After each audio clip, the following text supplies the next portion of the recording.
Hexagons in my world means English paper piecing, and that's almost like a 4-letter word for me, but people love it. You're going to show me, Jane, how I can do hexagons though on the sewing machine with with sort of traditional seam allowance. Yes, yeah. Yes, I'm saying with you, hexagons, you just think, oh, no, for me. No, I mean, it's fabulous. No. My mother loves it, but you know. No, it's not something I personally would do.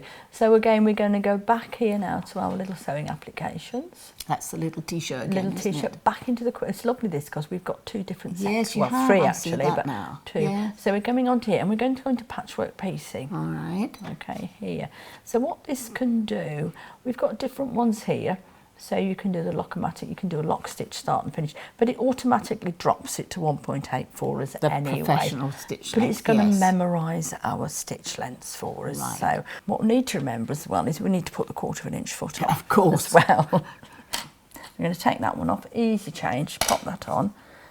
I'm going to put this, I'm going to pop the presser foot down. I just find it, there's different ways of doing it.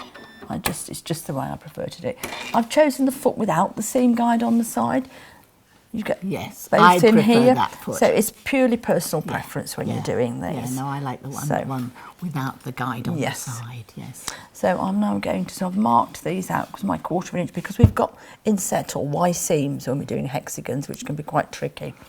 So I'm going to pop this under. I'm actually going to know where to start and stop. You do. I'm actually going to pop the presser foot down, but then again, I'm going to use my little wheel here. Yeah. To position. Yes, because when we've got a huge quilt, we've got such a long throat space on this, it can be quite a stretch to get your arms, and this just makes it so much easier. So it's not designed to actually put the needle into the fabric. It's just designed for positioning. So you can actually see. I'm going to, you know, and I can see I maybe need to just take it a tiny little bit. Absolutely spot on now. So I can pop the needle in.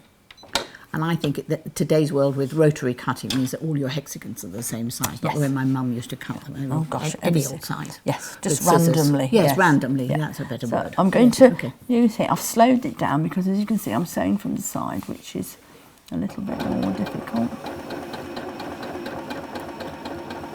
I'm coming here.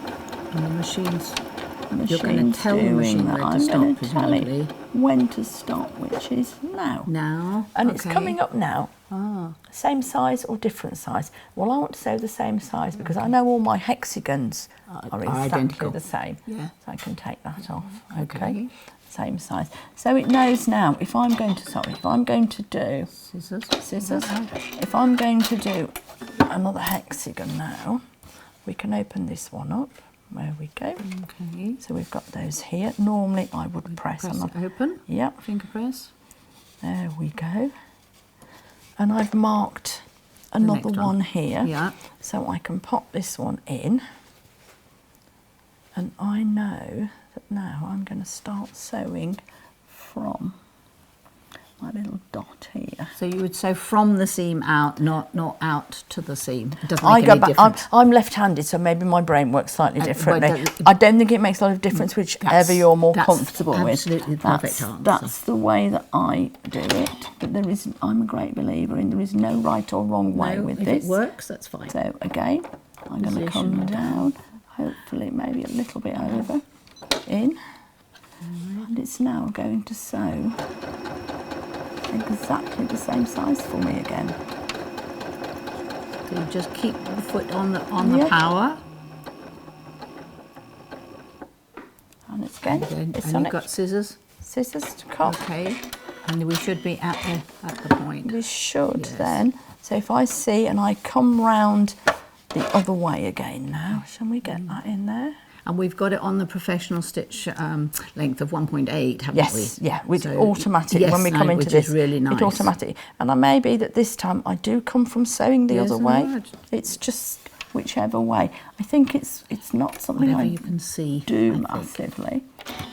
It's a real, so let's just find that again. Again, my little wheel to take it down. So, and of course with hexagons, you've got a couple of other shapes you can use in, haven't you? With the diamonds, you've got diamonds, and the baby's blocks and things like that. Yeah. And yes, the tumbling blocks. Yes.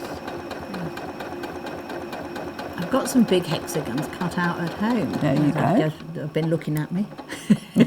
Now you know what to do with them. I can go home and tell my machine to count. I don't have to do the counting. Clever. We've done our seam perfectly. Saved you hours and hours of sewing. Yes, absolutely. Really quick way to do it. Restart the same size. And again, it will keep sewing that same size over and over for me, so you could put the whole quilt front And is together. this something you can put in the memory, or when you turn the machine off? When you turn the machine off, it will stop. It'll have forgot. But it's so easy to reset it on your first seam again, of course. and it's just going to keep doing that for me. Lovely. Wow. As I say, got a load pre-cuts at home. I'm going to be in Huge quilt in an afternoon. Thank you, Jane, for inspiring me.